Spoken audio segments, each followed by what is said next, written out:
Spain and Portugal have faced the biggest power cut in European history, grounding the countries to a halt and impacting tens of millions of people. In seconds, transport and communication links collapsed in major cities like Lisbon, Madrid and Barcelona. So, how could such a disaster happen in two prosperous European nations?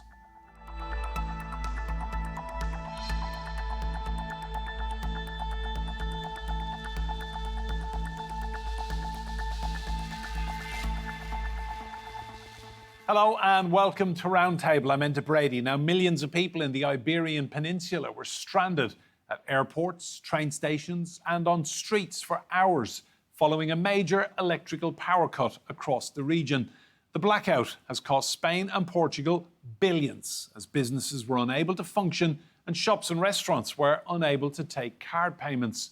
Power has since returned, but why did it happen and how can such an event be prevented in the future? For almost a day, 60 million people were plunged into darkness as electricity power failed across Spain and Portugal. Airports ceased flights, roads gridlocked and trains stopped in their tracks, leaving thousands of people stranded with no internet or mobile phone coverage. Very nervous people, panic attacks, lots of anxiety attacks. I saw a girl on the floor rolled in a ball crying. It was super scary. And no rescue workers. There were elderly people, children who haven't been able to eat for 6 to 7 hours, and they don't provide toilets. They don't give us anything, water or anything. Electricity services have since returned to normal. But questions remain over what caused the blackouts across Spain, Portugal and in parts of France. What people should be clear about is that the Spanish government is going to get to the bottom of this matter and that the necessary reforms and measures are going to be taken to ensure that this does not happen again. And we are obviously going to hold all private operators accountable. The Spanish grid operator has ruled out a cyber attack, while the government has warned against blaming it on the country's reliance on renewable energy. There were also reports of a rare atmospheric event. Spanish authorities have launched an investigation, and Portugal's Prime Minister Luis Montenegro says he's requested the European Union conduct an independent audit. It was of unprecedented magnitude, so obviously we will be looking into the lessons learned. With the economic cost of the power cut estimated to be in the billions, how can further blackouts be prevented, and how vulnerable are other European countries?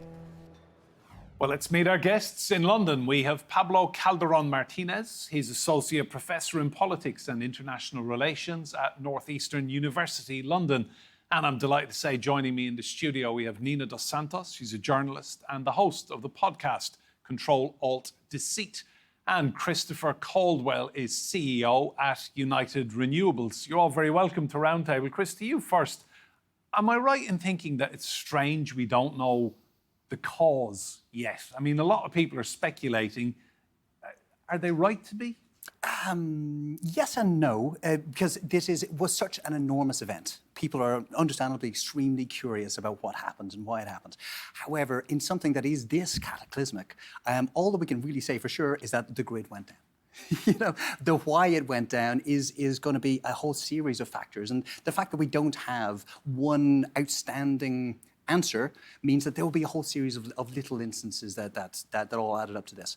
But what's really important to know and understand is that this is not that unusual. Like, on average, every single year, something like this happens somewhere. Like, it was only, 2019, we had a million people affected by an outage in London. Last year, we had something similar in Texas, but caused by snow. This stuff, it happens all the time. This happened to be a particularly big one, but it isn't that unusual, and it does always take time. What we do know is that we do know how these things happen. And what does generally cause them. If you have a look and see, you're trying to understand, like, what is a grid? A grid is, in simplest terms, how you get power from where it's generated to where it's needed. And along that system, You've got you've got transmission lines. You've got big, heavy, high voltage transmission lines, which like the arteries. They go into substations, and then substations then spread out, transform the energy from high voltage into voltage that we can be using. So if you're trying to just plug a high voltage line into your home, it'd be like trying to take a drink from a fire hose. Like it just wouldn't work. So you transform it and you put it into like the little thin cables and little thin cables. If you look outside the door here, you see them like two wooden poles with the strings in between them. Those are the lower voltage lines. That is the usable energy we take in. If any part of that system breaks down, then the neighboring parts of the system need to be taking up that power. If the neighboring systems, if you've got a large event that takes out an awful lot of this system, then the neighboring parts find it increasingly more difficult to be taking on that power, and you can have cascade effects going down, and there's knock-ons, and how far and wide this goes is really as a result of how quickly people get involved, how quickly the systems get involved, how quickly you can be controlling the power as it goes. There's only so much. Any part of the system can only deal with a certain amount of power. If it goes over that point, things flip, things go, and that's how these things happen. And as I say, once a year, somewhere it happens. Nina, talk to me about the impact of this, because life stopped basically for tens of millions of people. Well, first of all, I'm highly relieved that Chris actually did all the explaining, because I'm not an electrical engineer. But what I think for most people who also aren't electrical engineers watching this, what will have surprised them is that this took out an entire peninsula and 2 countries and part of another big country right at the heart of Europe. And these are countries that themselves have prided themselves upon becoming more and more energy self-sustaining because of course, they've been investing in renewables. There's a lot of sunshine, there's a lot of wind in some of these parts of the world, and so they have been able to capitalise on the increasing, commercial, and technological advances that renewable energy technology has been providing to us over the last 10 years. But the fact that we saw these dramatic scenes, and also the other crucial thing that Chris was mentioning, he was saying, quite rightfully, these things do happen. What we have to remember is that this has happened in the digital modern media age, where people are used to being connected all the time. And so these scenes of 55 million people, having their life interrupted for hours on end in the dark, really is quite alarming for most European Union citizens, I suppose. Thanks, Nina. Pablo, to you, just tell us what your family and friends have been saying about the incident last week. A complete shock to the system, and it happened in a second. Yeah, you're right. And again, I'm very happy that Chris is here to explain the peculiarities and the complexities around this issue. Because obviously at the moment when this happened, for what I gather, there was no information, right? Phones were not working, internet wasn't working. So yeah, conspiracy theories and speculation was rife. I think the moment that it happened, and I was talking to a friend of mine about it, and he was saying that, there were calls and people had to go to the kids' school to pick them up. But when they were called to, they were told to go pick up their kids. Obviously, there were no traffic lights. Traffic lights were not working. So the streets were in chaos. There was all this misinformation going around, people saying that it was a Europe-wide thing and there was a cyber attack. And it was really a very stressful moment when this happened. But then again, I think people sort of reacted and adapted. And once it became apparent that it was just sort of, not just, but it was a more contained issue, I think people were dealing with it a little bit better. But certainly when it first happened, I think it was a shock to the system. And I think as well, I was talking to some friends, and I think for a lot of people, it brought back memories of the COVID-19 pandemic and lockdown, and people rushing to the shops to buy food and toilet paper, and these scenes we saw of long queues at shopping centers and cash points, whatever cash points were still functioning. There were very long queues, people panicking, trying to withdraw money. So luckily, it was resolved relatively quickly. And I think now the attention of the country really has shifted towards pointing blame and finding out exactly what happened. But most importantly, people want to know who is to blame for this particular debacle. Thanks, Pablo. Well, on that very point, Chris, you work in the renewables sector. I've seen a lot of commentary online that is blaming renewables. Yeah. What would you say to that? Yeah, it was, again, it's the instant reaction, which the very first note that I saw from anybody was from Fox News. and from Fox News, and naturally enough, they were saying, no, it's we are 2 weeks back from when Spain ran on 100% renewables. This is what you get. Now, that makes about as much sense as saying, well, they play a lot of soccer in Spain. This is what you get, because the two things aren't really. Okay. There's a small kind of grain of truth into it. You do need to, if you're changing your energy system from a system where you've got single points of power generating huge amounts of energy on a very reliable basis, 24/7 basis, into distributed generation, where you've got kind of intermittent power coming from lots of different places, you need to invest in the differences. But it's the same as the grid system that we built over the last 56 years. Were built to be dealing with certain amounts of consumption and certain amounts of generation. Every year, as humanity, we are increasing our consumption by 2.6%.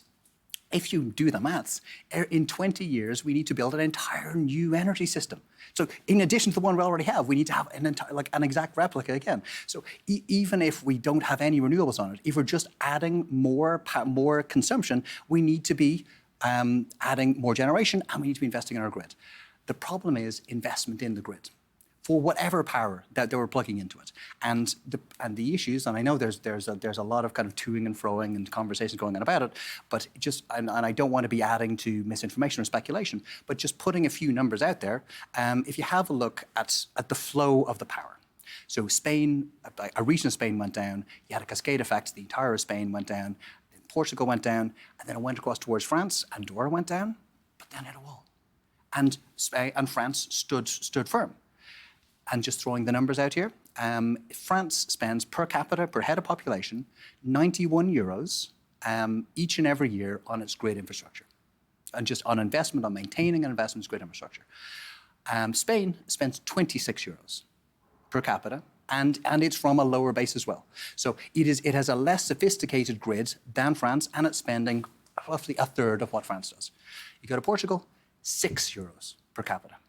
So you can understand, if you're not investing the amount of money, you're not going to be able to. So the outage then goes to Portugal. Portugal folds, but France, which has invested in much more robust systems, stands firm.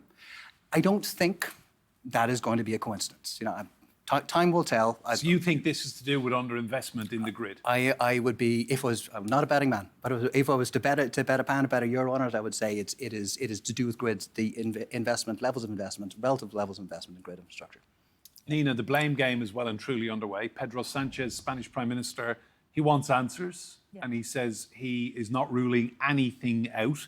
He's been very, very stern in his criticism of the grid operator Red Eléctrica, and to the point that he's even bringing in the Spanish intelligence service, to the CNI, to look at what has gone on here, because he wants answers. And interestingly enough, that Red Eléctrica company is actually run by a former socialist minister. She says that she is emphatically not going to resign at this point. But yes, you get the feeling that he's acutely aware that there is political disaffection with him having been in power since 2018, running a government essentially cobbled together at the behest of Catalan and Basque nationalists.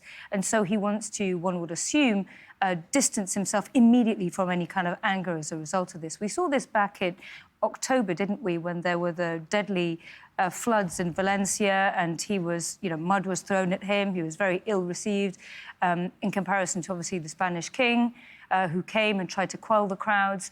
So he's aware that this could really backfire on him if he doesn't try to, immediately get answers from the Spanish power operator. That said, is it surprising that he would bring in the CNI? I'm not entirely surprised that any Prime Minister would do that at this point, because we do know that there are bad actors trying to attempt to interfere with our power networks. Yes, this may not have been a cyber attack, but we have had cables cut under the sea in the Baltic Sea, taking out internet lines. So it is prudent to explore all avenues at this point, I'd have thought. Thanks, Nina. Pablo, to you, just tell me politically, how important is it for Pedro Sanchez to get some answers on behalf of the Spanish people? I think very important, and I agree with Nina that this is a dangerous moment for Pedro Sanchez.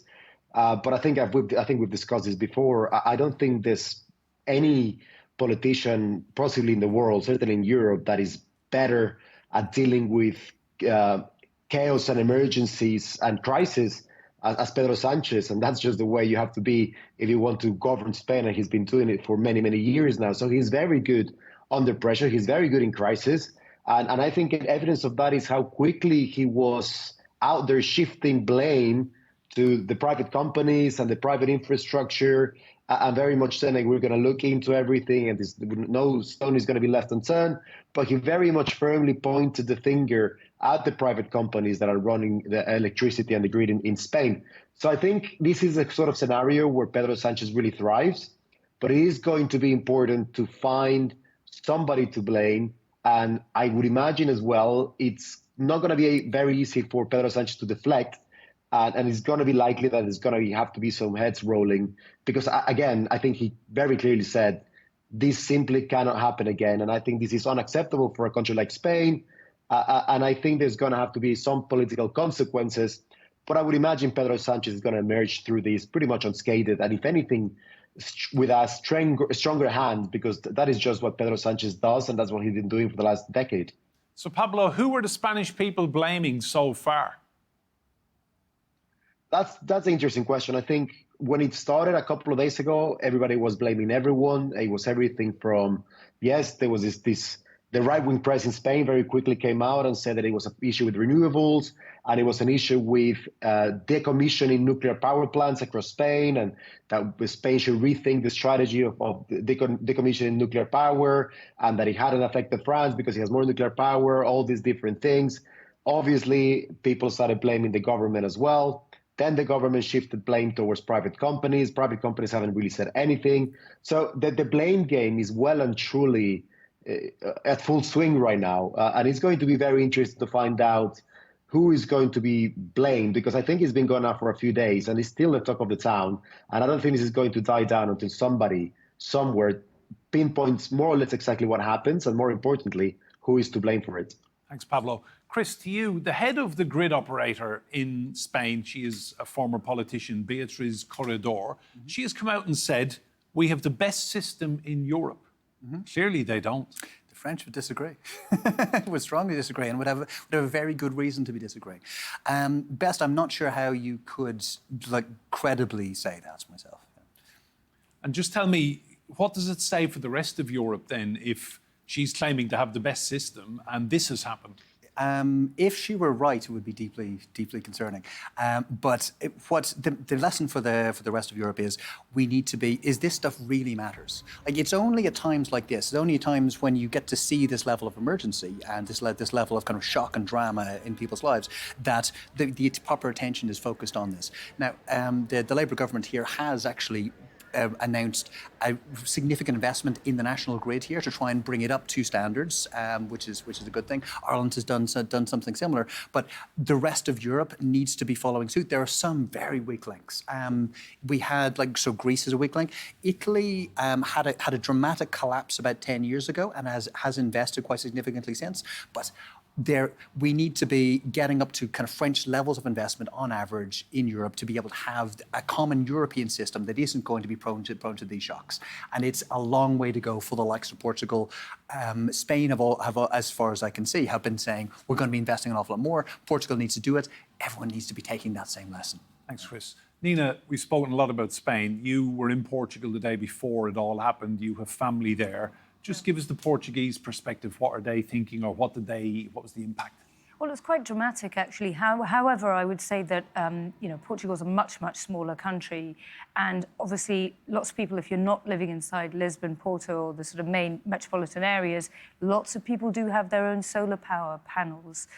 They have their own kind of backup generators and so on and so forth. So they have some limited power supply, but irrespective of that, the mobile phone networks went down. If you have, say, elderly parents-in-law, as I have, that can be quite worrying. Yes, if you're younger, you might enjoy a romantic candlelit dinner and put up with it. If you remember the 1970s, you may say, hey, in the UK, this used to happen all the time. But as I was just saying before, going back to the broader point, this is viewed as quite unacceptable in today's day and age. And it's also, again, feeding into that wedge issue of whether or not these countries really should be relying quite so much on renewable energy if they're not going to sort out the latent power issues inside the system that essentially was set up for consistent power that you have in fossil fuel, generated systems. Thanks, Nina. Pablo, back to you. How do you think this will affect the debate around renewable energy in Spain now, if the blame is apportioned to that sector? I mean, do you think the whole narrative might shift away from reliance on renewables? I think, as you probably know, and I think, again, as we've discussed before, I think Spain is certainly a very polarized country. And in this very polarized political climate, I think it's very, very hard to convince anyone of anything anymore. So even if it turns out to be, which I doubt, but if it turns out to be the fault of renewable energies, I don't think it's going to convince anybody that, oh, yeah, we should definitely go back to fossil fuels and forget about the green agenda. That's not going to happen. I think, if anything, it will reinforce the views of certain people. And again, as I said, the right-wing media has been pushing this idea for the last couple of days in Spain. But I don't think it's necessarily going to move the dial necessarily one way or another. Chris, this story made huge headlines all over the world. Yeah. Do you think other governments in Europe will be looking at this and thinking, precisely as you said, investment in grid infrastructure? Do you think they will be saying to themselves, we need to spend more now? Yes, I think on a European basis, as I was just mentioning to you off air, was a part of a very interesting conversation yesterday amongst some very leading experts in this field. And the European Union is doubling down on renewables as a way of getting energy security. It has been spooked by Russia and Ukraine, and it's been further spooked by Donald Trump and his tariffs and therefore the threats of LNG supplies. So yes, we are going to be moving further down, and there's more legislation coming down the track to be getting more renewables onto the system. The only way that makes sense is if we invest in our grid infrastructure. Our grid infrastructure is not built for this purpose, as you very rightly say, Nina. If we need to be investing in the grid infrastructure, putting on batteries, increasing transmission capabilities, increasing resilience within that system. If we do that, we can add an awful lot more renewables. Just come in on that, Nina. Yeah, well, one of the things I'd like to add is, you're absolutely right, is that we hear a lot about AI, don't we? And that means that we're going to have to build a lot more data centres. And a lot of those data centres will require huge amounts of power. But for that investment, you often hear from people investing in this field, they say, well, we maybe should be building our own battery storage capability, or should we not have flywheels on the system that will continue to generate that latent power that's needed to prevent these wild oscillations and currents that seem to have taken out part of this grid across the Iberian Peninsula? As I said before, I'm no electrical engineer. I don't know what the answer to that is, but it strikes me as though you can't have that future technological advancement if you don't put in the sort of checks and balances that you need in your grid, not just across Spain, Portugal. France obviously invests hugely, partly because it's a big nuclear power generator and pumps power to other parts of the world, including, say, for instance, the UK, where we are today. But one thing I would finish on is that there were parts of Greenland that lost their own telecommunication services as a result of what happened in Spain. And so it just goes to show how interconnected the world is, and that is a trend that is not stopping, irrespective of no investment in the grid. Chris, if this turns out to have been a cyber attack, I mean, it's a devilishly clever way of affecting tens of millions of people's lives, isn't it? Oh, absolutely. Yeah, absolutely. It would be. And it is theoretically possible that all that you need for a successful cyber attack, what you need to do is turn on power that it wasn't expected to be turned on. So you need to get into systems for example, your gas peaker plants, which are used to balance power, and you need to turn off safety mechanisms. So you need to get into two systems, flick that switch on, that switch off, and you can cause this. Devilishly difficult to do. There's some very sophisticated people who put up firewalls all around this stuff. It's very, very hard. What is more likely is it's a combination of lack of investments, perhaps some human error, and then some strange weather events that just cause something to short out. That is far more likely than a cyber attack. But as you say, you need to look in and make sure that it wasn't a cyber attack, because if it was, it is global news. Pablo, to you, how much confidence do you have in the Spanish Prime Minister getting to the bottom of what has gone wrong here and getting some answers for the Spanish people? Oh, we will get some answers for sure. Whether that will be the bottom of it, or will that be the end of it? I don't know. But I'm expecting Pedro Sanchez, being the kind of political operator like he is, I think he's reading the mood. I think he understands people need some sort of answers. And I'm fairly certain he's going to give us the sort of answers that people want to hear, but also the sort of answers that he wants to give. And I'm also sure that there will be a lot of people, a lot of sections of Spanish society that will not like the answer, whatever the answer is, and a lot of people and a lot of sectors that have made their minds up already as to what happened. Chris, final point to you. Is that the end of power outages in Europe this year, or do you worry that there might be more? That's a question. An extreme weather event, a very extreme weather event can cause another power outage. And in any region that hasn't had significant amounts of investment in extra resilience in the system, it is possible. We are quite good at forecasting weather at this moment in time. So it would need to be something that is a real black swan event to cause another one this year. Statistically, it's not very likely, but you can't rule it out. Chris, Nina and Pablo, thank you all so much. Superb insight on this. Remember, you can see more discussion and debate on our YouTube channel. Just search for Roundtable TRT World. But for now, from me, Enda Brady, and all the team here, goodbye and thank you for watching.